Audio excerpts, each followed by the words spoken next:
Recursion in Python. Recursion is the process of defining something in terms of itself.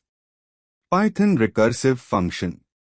In Python, we know that a function can call other functions. It is even possible for the function to call itself. These types of construct are termed as recursive functions. Example: definite factorial num. If num is equal to 1 or num is equal to 0, return 1. Else, return num asterisk factorial num 1. Hash driver code. Num is equal to 7. Print number num. Print factorial num. Output: number 7. Factorial 5040.